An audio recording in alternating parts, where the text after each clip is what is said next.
We move on to the second last on the programme, race number 9. This is the turn handicap. Ironically, it's down the straight. 1,000-metre dash here. My Little Friend drops back into Class 3 company. Country Melody third last start behind Moment of Power. Water Diviner behind Baltic Whisper last time out. Baltic Whisper was then behind Mr Lumiere last time. Storm Soldier makes his Hong Kong debut. Mr Lumiere, of course, 1 from 1. Hair Trigger was runner-up behind Mr Lumiere last time out. All Best Friends goes up in class. Last start winner at Happy Valley. And Double Valentine hasn't won yet, but wasn't a bad effort at the Valley for himself last time. It's a good race, isn't it? Mr Lumiere was super impressive last start. He might be able to find the front here too from gate number 11. Baltic Whisper, Bravo, Watchman, Water Diviner should be not that far away, and Storm Soldier is a horse that has come here with some reasonable trial form, but Mr Lumiere, I think Baltic Whisper potentially matching strides early. Here is Baltic Whisper. He was second up last time when he ran 4th from a low draw. He's got a better draw now, and he's another one that seems to be on the improve. And Dylan Moe did ride him, is riding him in this particular race as well. Did ride him last time as well. Mr Lumiere, he's doing everything right, and he was a good winner on debut, wasn't he? He's up a little bit in weight, but he's got a good barrier draw to offset that, so he's doing everything nicely at the moment. You mentioned Double Valentine. I thought I'd show the work from him as well. He's probably going to come up a reasonable price. Double figures. He's been racing his last start at Happy Valley, but prior to that he did run a nice race down the straight 1,000, so maybe 1,000's his go.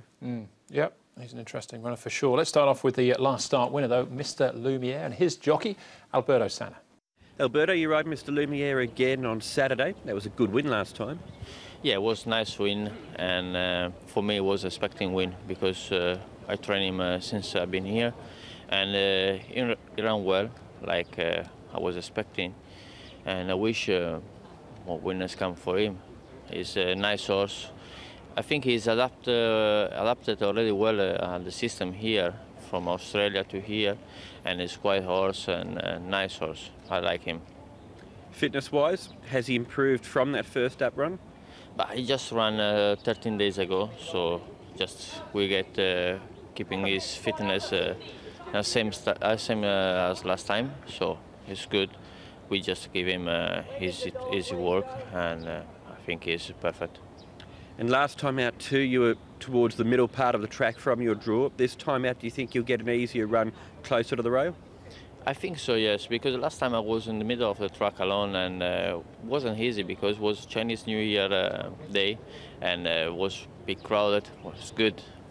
89,000 people watching the race and shouting.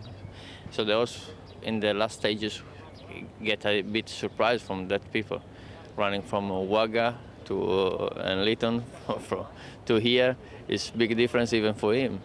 And yeah, with this time I drawn 11, so I'm much more close to the rail and should be much better for him.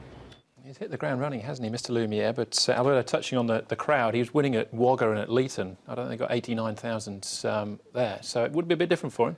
Definitely, yes. Yeah, we could go further on in that conversation, but yes, it was a huge moment for the horse and jockey. It is a loud noise there on Chinese New Year, but the win was very impressive. Yeah, he won nicely, didn't he? And if he doesn't get the second up either, so there's no reason why he can't run very well again. All right, with a handful in behind him, Hair Trigger, Baltic Whisper, Money Boy and Ace King all trying to turn it around, better off at the weights. Still plenty of chances in this one, a few matched up here as well, including, this is the run I was talking about with Double Valentine. Yeah, yeah, it was a nice effort from him. I like the run from Country Melody, actually. He goes in third up. I keep thinking he's a 7 or 8-year-old Country Melody, but he's only a 6-year-old.